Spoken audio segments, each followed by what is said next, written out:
Hello students, आज मैं discuss करने जा रहा हूँ प्रोडक्ट ऑफ डिटर्मिनेंट। मैट्रिक्स और डिटर्मिनेंट सिंपली समाप्त हो गया। अब मैं डिस्कस करने जा रहा हूँ प्रोडक्ट ऑफ डिटर्मिनेंट। ठीक है स्टूडेंट्स, प्रोडक्ट ऑफ डिटर्मिनेंट के बारे में कैसे वर्क करना है जेडब्ल्यू में है ये सिलेबस में, थोड़ा अच्छे से ध्यान से देखिए। मैं पूरा फंडामेंटल करने जा रहा हूँ। ठीक है,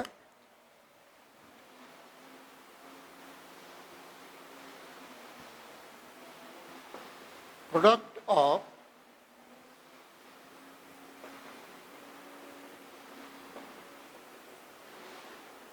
डिटर्मिनेंट, तो इसके चार मेथड होंगे। अब जैसे सॉल्यूशन करना है आपको चारों मेथड से कर सकते हैं। तो मेथड ऑफ, पहले वर्किंग रूल पूरा लिख रहा हूं मैं। Method of product of determinant.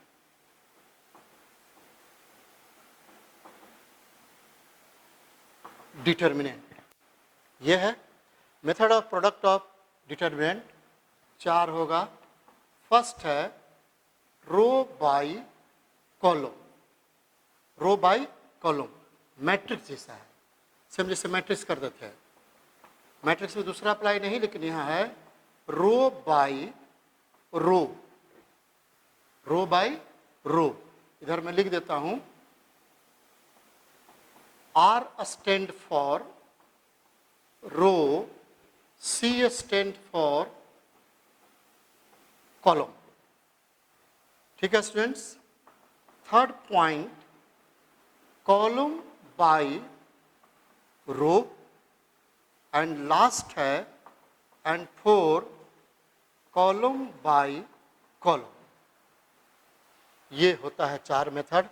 तो हम लोग ये सब नहीं करेंगे, सिर्फ यही याद रखना चाहिए हम लोग को, रो बाई कॉलम, क्योंकि मैट्रिक्स में हम लोग ये वर्क किए हैं तो जल्दी हम लोग को याद होगा, आंसर गलत कभी नहीं होगा। ठीक है स्टूडेंट्स, ये ध्यान दीजिएगा। और कुछ इसमें दूसरा नहीं है, बस इतना ही है प्रोडक्ट ऑफ डिटर्मिनेंट के लिए। और कैसे मैं पूरा करके दिखाता हूँ, एक शायद क्वेश्चन भी बनाकर दिखा दूंगा, एक या दो टाइम मिल गया तो। फिर कल से जो क्वेश्चन आया हुआ है जेडब्ल्यू में, आईआईटी में, वो मैं सोल्यूशन लाऊंगा, कल वो डिस्कस करूंगा। आप लोग इसके बारे में मैं पहले बोल दिया था, प्रोडक्ट ऑफ डिटर्मिनेंट डिस्कस करूंगा, आप लोग देख करके आइएगा। सारी बुक में नहीं है, जो अच्छी बुक होगी आपको ऑब्जेक्टिव मैथमेटिक्स उसी में होगा, सब में नहीं होगा। ठीक है स्टूडेंट्स, तो मैं इसको अब डिलीट कर रहा हूँ। अब मैं वर्किंग रूल जो लिख रहा हूँ प्रोडक्ट ऑफ डिटर्मिनेंट का, वो देखिए।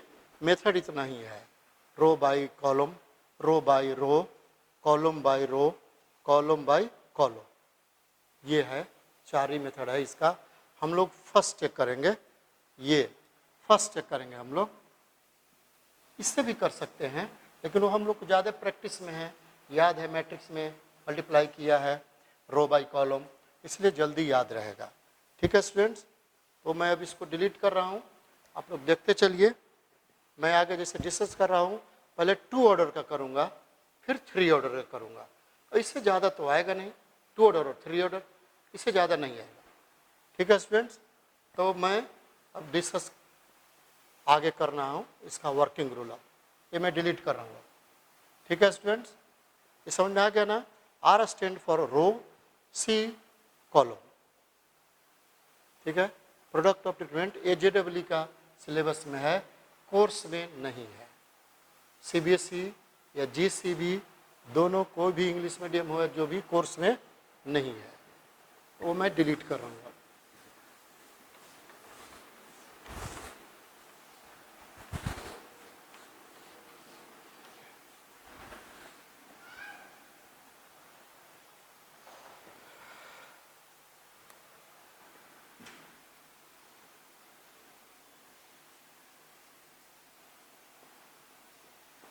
प्रोडक्ट ऑफ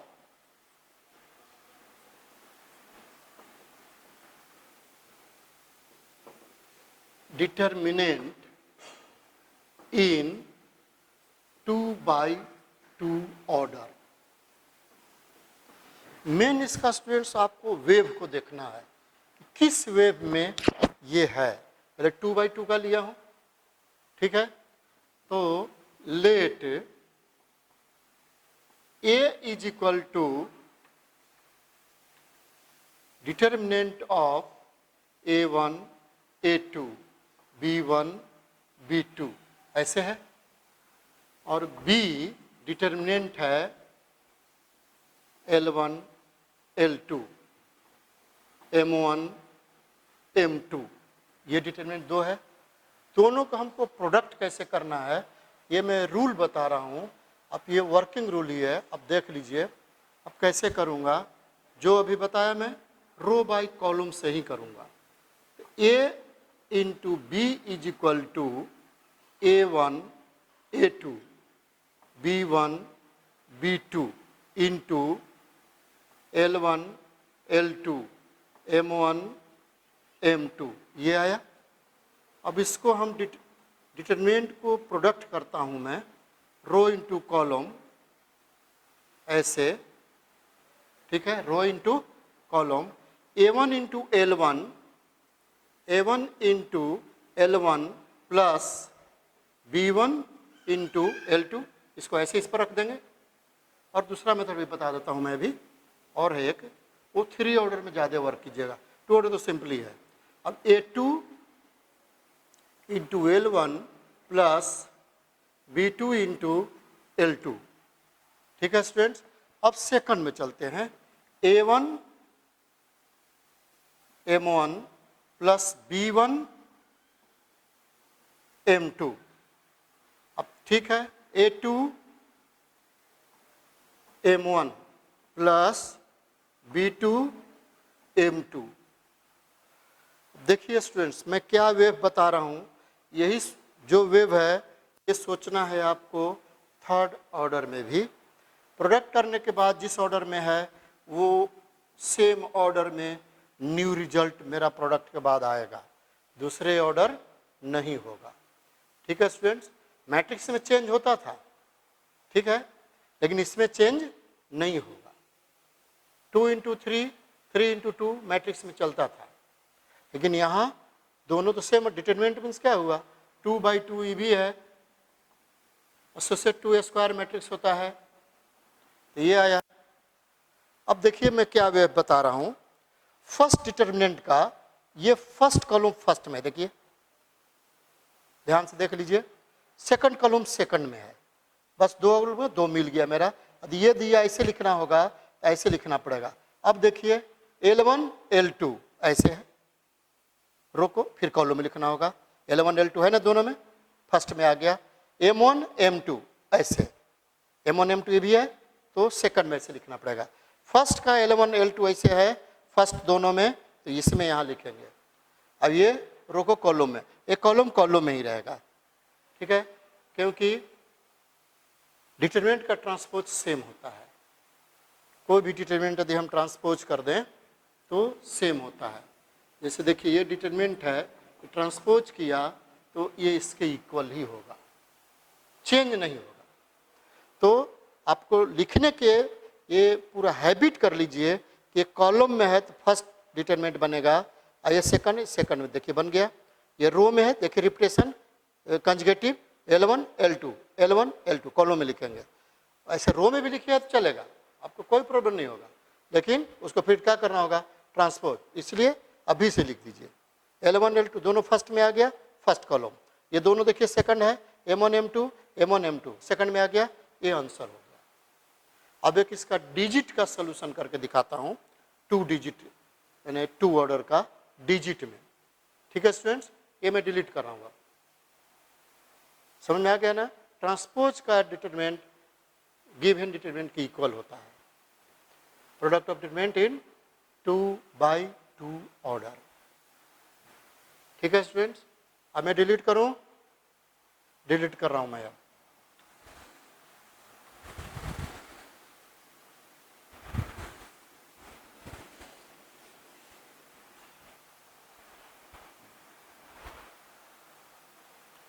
इसका एग्जाम्पल एक दे दूं मैं।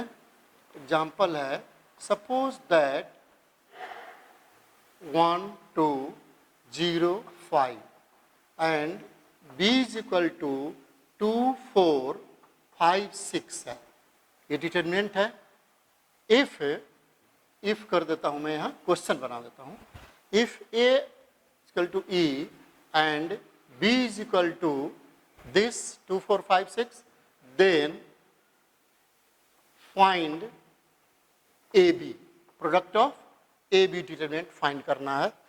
तो मैं डिस्कस कर रहा हूं, ये डिलीट कर रहा हूं मैं।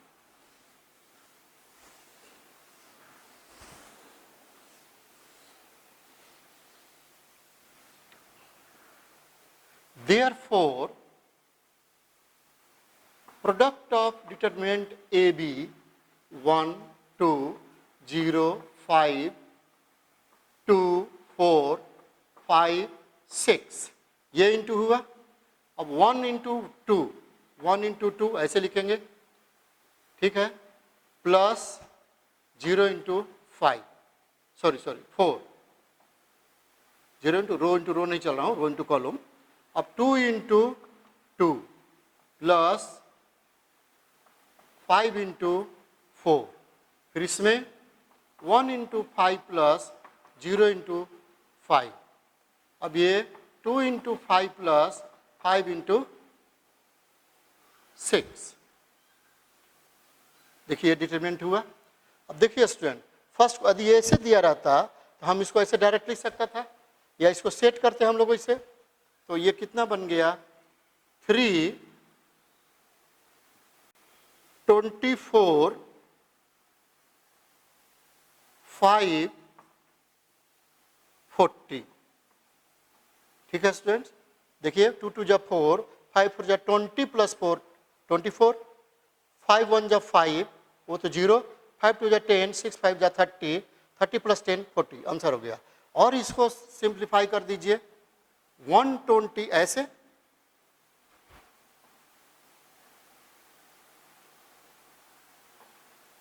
ये होगा, ठीक है। तो क्या बन गया,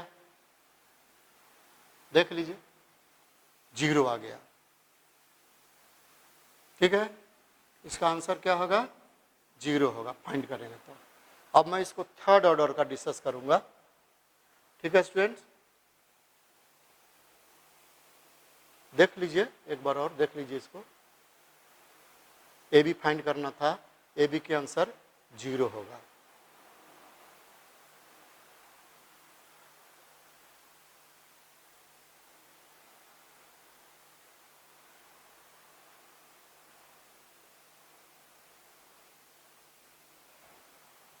स्टूडेंट यहाँ 0 इंटू 6 होगा, सॉरी 0 इंटू 6 होगा, ये 0 इंटू 6 इस पर। अब बाकी तो ठीक है, वो 0 रिजल्ट पर डिफेक्ट नहीं होगा, लेकिन पूरा ऑलवेज केयर कीजिएगा, जैसे मैं भी देखा है ना, केयर करना ही पड़ेगा। डिजिट एक भी छूट गया तो गलत माना जा सकता है। तो ये होगा आंसर, ठीक है, आ गया। ये डिलीट कर रहा हूं मैं।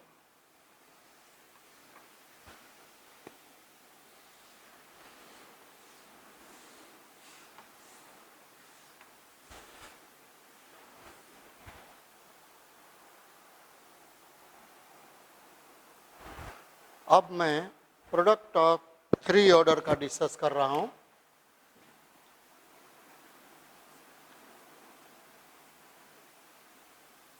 Product of determinant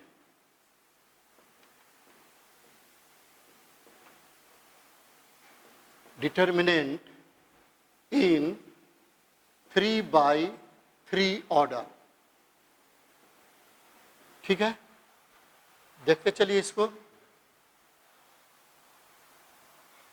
late A is equal to determinant A1, थोड़ा बड़ा लिखता हूं,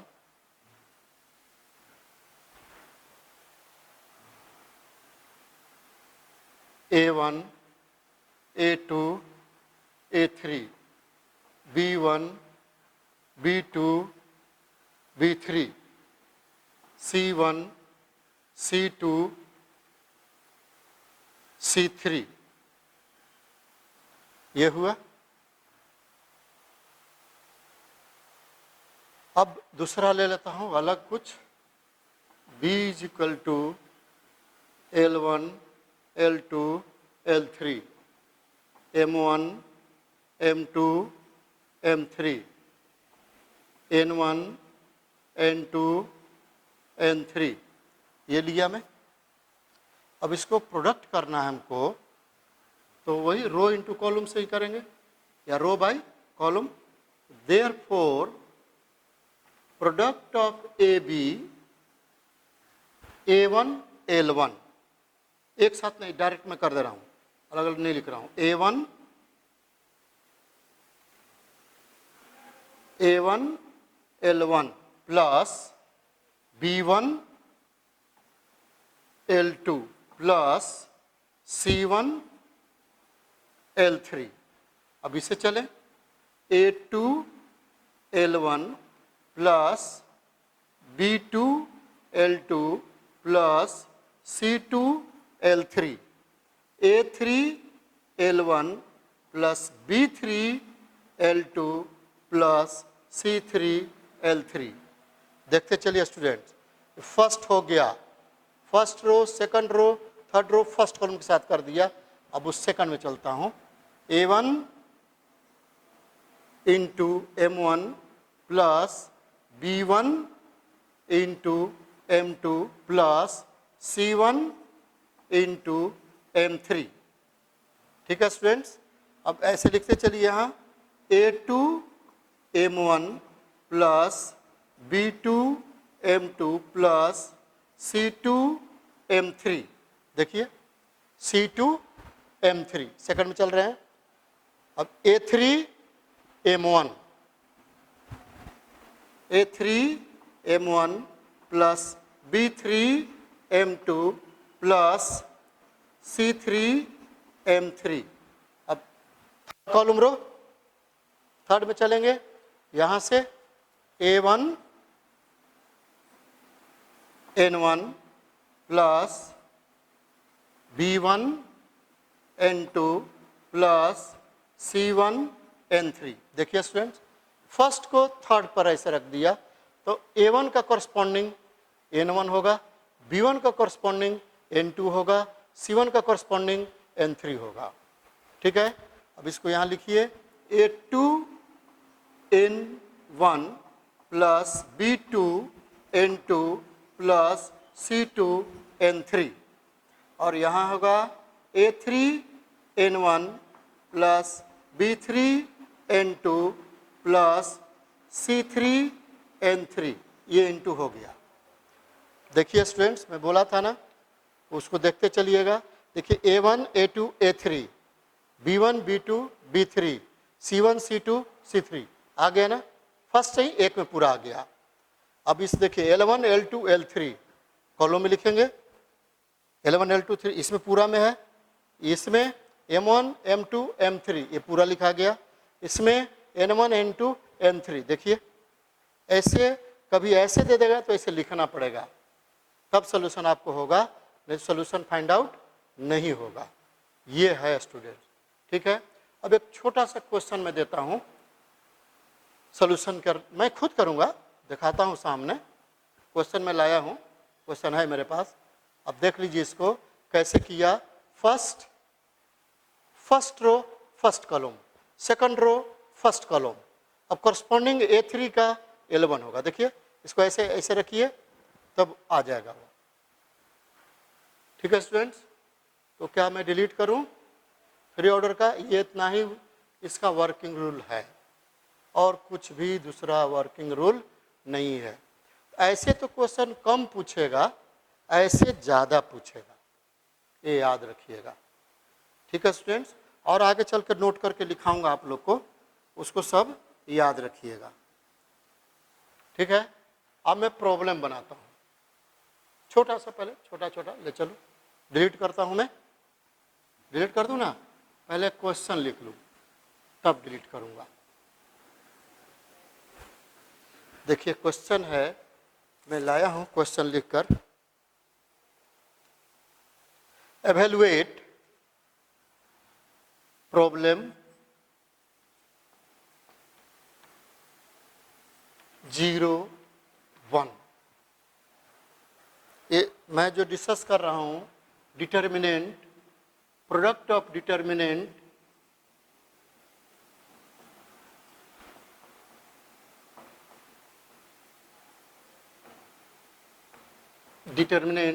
ये JEE के लिए है, प्रोडक्ट ऑफ डिटर्मिनेंट JEE के लिए है, कोर्स का नहीं है स्टूडेंट। तो क्वेश्चन फर्स्ट है एवेलुएट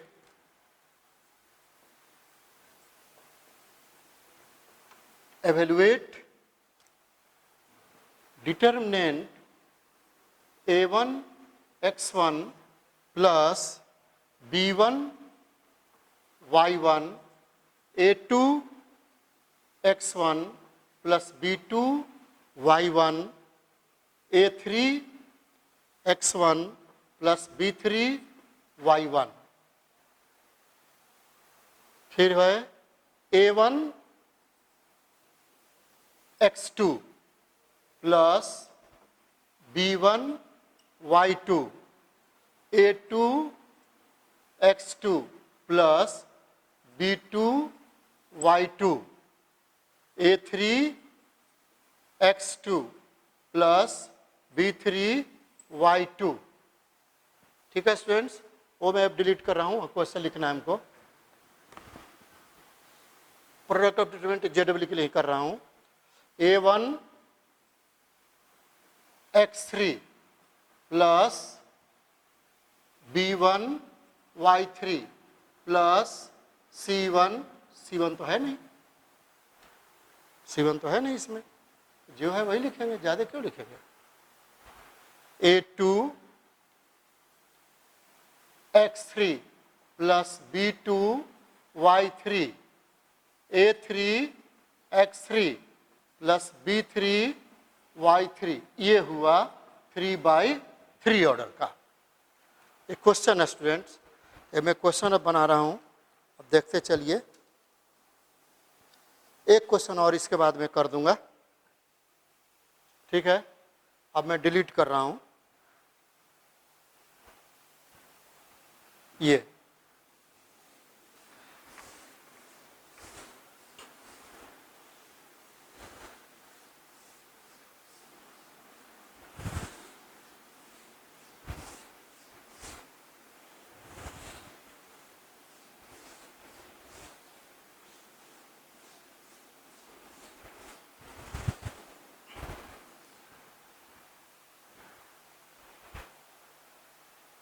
देखिए, सबसे पहले मैं क्वेश्चन जो है लेट करके लिख देता हूं।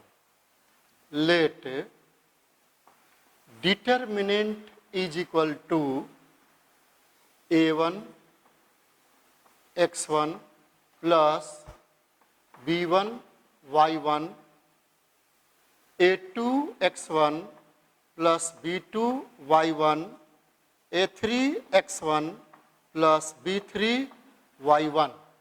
अब यहाँ A1 x2 plus B1 y2 A2 x2 plus B2 y2 A3 x2 plus B3 y2 जो है पहले क्वेश्चन लिख रहा हूँ मैं। A1 x3 plus B1 y3 A2 x3 plus B2 y3 A3 x3 plus B3 y3, ये determinant हुआ। अब देखिए स्टूडेंट्स, अब इसको हम अलग अलग लिख लेंगे। देखिए A1 A2 A3 है ना, B1 B2 B3 देख लीजिए, है ना। पहले लिख लें हम A1 A2 A3 B1 B2 B3। अब स्टूडेंट इसमें ध्यान से देखिए, मैं हाईलाइट कर दे रहा हूं कि यहाँ तो एक और होना चाहिए, 3 ऑर्डर का है तो ये 3 ऑर्डर का है, एक तो और होना चाहिए, नहीं है तो है, ध्यान से देखिए। अब यहाँ प्लस हम 0 लिख सकते हैं, 0 इंटू 0, तब यहाँ क्या आ जाएगा, ये हाईलाइट से लिख देता हूँ 0 0 0, सब में इसी आएगा, 1 लिख दिया हूँ, सब में आएगा प्लस 0 0 ये आएगा, देखिए 0 0 0 ये आ गया डिटर्मिनेंट। अब दूसरा डिटर्मिनेंट क्या बोला था मैं, x1 y1, देख लीजिए x1 y1, x2 y2, x3 y3, ये है ना, ठीक है।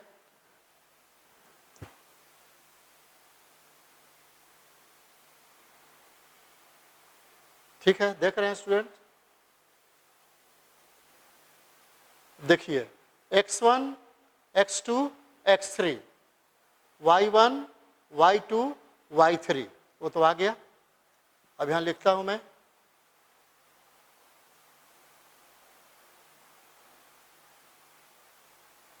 यहां लिखूं, देख लीजिए,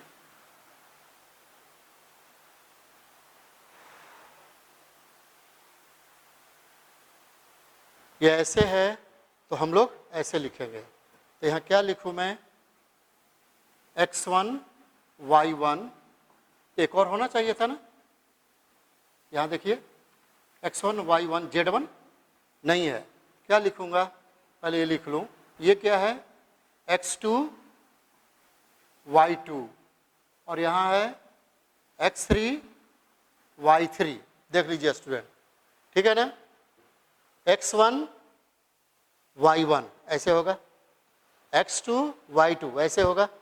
अब तो एक ऑर्डर और चाहिए, यहाँ 0 है ना, देखिए यहाँ भी उसी तरह 0 होगा, तो ये क्या बनेगा यहाँ, ये 0 0 0, ठीक है स्टूडेंट्स, ये हाईलाइट कर दे रहा हूँ ताकि आपको समझ में आएगा।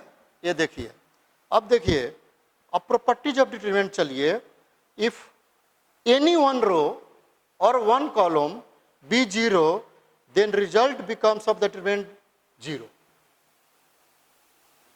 डिटरमिनेंट का रिजल्ट 0 होगा। कोई भी एक कॉलम या एक रो 0 होता है तो पूरा टर्म वैल्यू ऑफ डिटरमिनेंट क्या हो जाएगा, तो एवेल्युएट कर दिया, इसकी वैल्यू 0 होगी। तो ऑप्शन में दिया रहेगा, मान लेते हैं एमसीक्यू में आया तो इसको ऐसे कर सकते हैं, ठीक है स्टूडेंट्स। अब एक और क्वेश्चन में डिस्कस करता हूं, मेरा लास्ट, फिर कल मैं जो लाऊंगा वो सब क्वेश्चन आया हुआ क्वेश्चन लाऊंगा और सब रिलेटेड। देखिए ऑर्डर को पकड़िए, देखिए A1 A2 A3 ये लिखा था, B1 B2 B3, ये कहाँ गया, C1 C2 C3 है तो नहीं, तो क्या करेंगे, 0 है।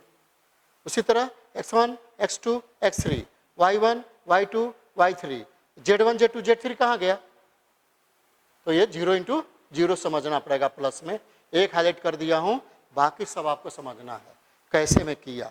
ये भी 0 हो गया, ये भी 0 हो गया, पूरा टर्म 0 हो गया, ठीक है स्टूडेंट्स,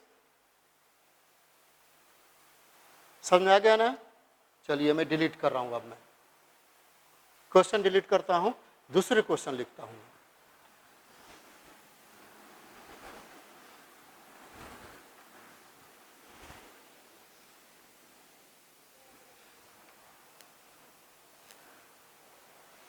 क्वेश्चन है,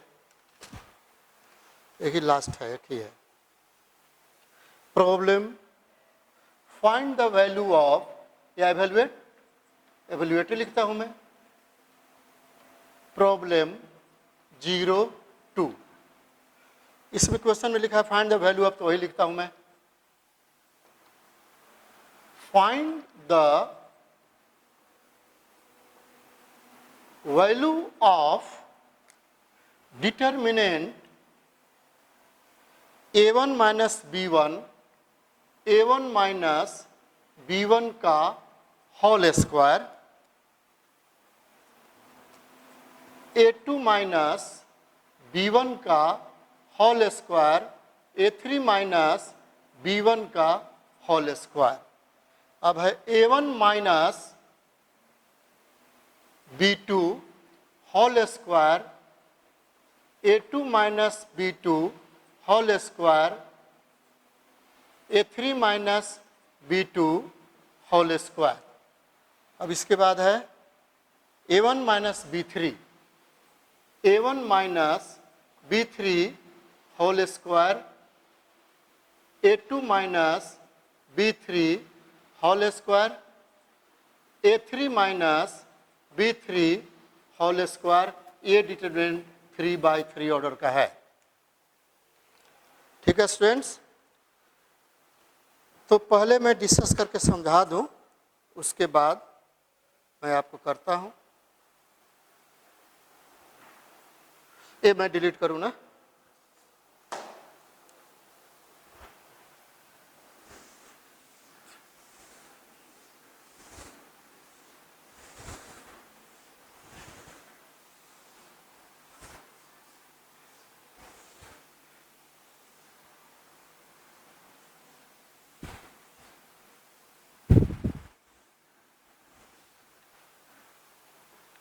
अब देखिए स्टूडेंट्स, सबसे पहले हम इसको ब्रेक करके दिखा देता हूं और उसके बाद आप समझते चलिएगा। A1 माइनस B1 का whole square is equal to A1 square minus twice of A1 B1 plus B1 square.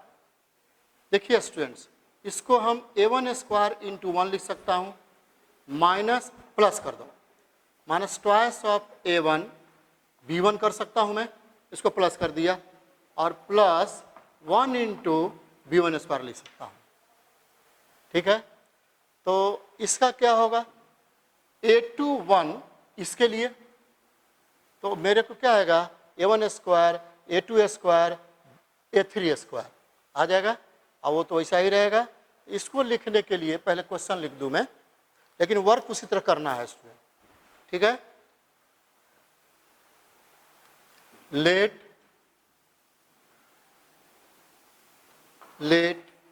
Determinant is equal to A1 minus B1 का square A2 minus B1 square A3 minus B1 square. अब यहाँ A2 A1 minus B2 square A2 minus B2 square A3 minus B2 square. अब यहाँ A1 minus B3 whole square A2 minus B3 whole square A3 minus B3 whole square, ये है। ठीक है students, ये मेरा क्वेश्चन है। तो इसको दो डिटर्मिनेंट हम कैसे लिखेंगे, ये मेन समझना है स्टूडेंट्स। ये दो डिटर्मिनेंट यहीं से डिस्कस करके लिखना है। इसको ब्रेक करेंगे वो, तो पहले A1 square A2 square A3 square आएगा, यहाँ पहले लिखिए A1 square A2 square A3 square, और फिर क्या आएगा, माइनस प्लस कर दिया हूँ, minus twice A1 minus twice A2 minus twice A3, यहाँ लिखेंगे minus twice A1 minus twice A2 minus twice A3। सही है। अब उसके बाद क्या है, यहाँ 1 1, ये क्या है 1, तो 1 1 सब में आएगा, B1 square B1 square B1 square सब में 1 1 1 आएगा। अब यहाँ उतना दूर क्यों जाऊँ, 1 1 1, ये डिटरमिनेंट हुआ, ये 1 है।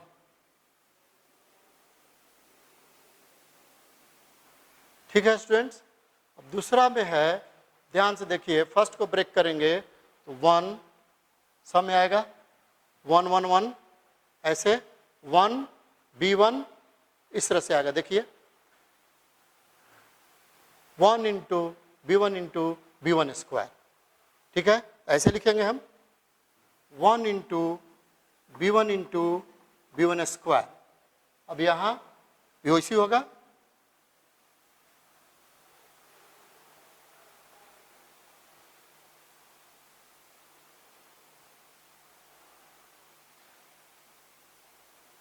सही है B1, हाँ अब आ गया, सही है B1 इंटू, अब तो B2 आएगा इसमें,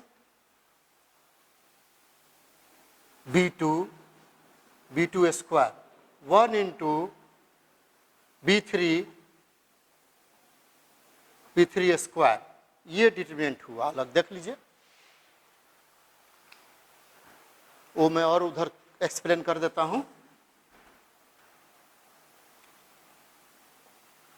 देखिए, एक को मैं कर देता हूं पूरा, A1 minus A2 minus B1 का whole square, A1 square into 1 plus minus twice of A2 B1 plus 1 into B2 square, sorry B1 square, ठीक है, देख लीजिए इसको। और A3 माइनस B1 का whole square is equal to A2 है, A2 square into 1 plus minus twice of A3 B1 plus 1 into B1 square. देखिए 1 B1 square, 1 B1 square, सब में आ रहा है कि नहीं? देख लीजिए, सबको निकाला हूं। 1 B1 square, 1 B1 square, 1 B1 square. तो क्या लिखते हैं हम लोग? कॉलम। मैं बताया था वेव को आप लोग कैचिंग करना होगा। अब इसको हमको कुछ नहीं करना है। अब क्या है ये अलग मैं नोट करा देता हूं, इसको देख लीजिएगा, मेरा लास्ट क्वेश्चन है। अब वो भी नोट कर लीजिए, मैं अब क्वेश्चन को डिलीट कर रहा हूं।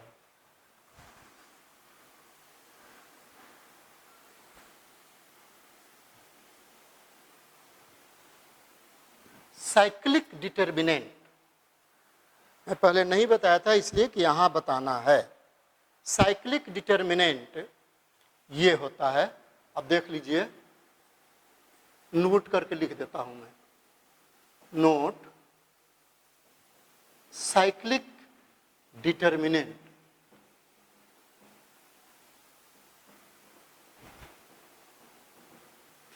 ये होता है 1x square, 1y square, 1z square, या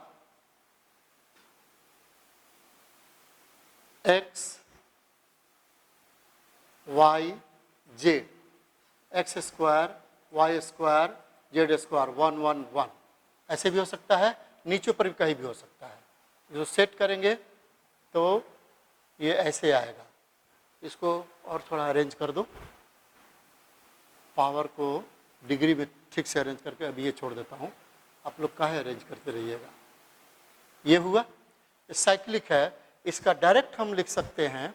साइक्लिक कैसे हुआ ये तो समझ में आ गया ना स्टूडेंट्स। ये साइक्लिक दिया गया इस टाइप से, कैसे आंसर लिखना है वो मैं डिस्कस कर देता हूं। ये देखिए यहां,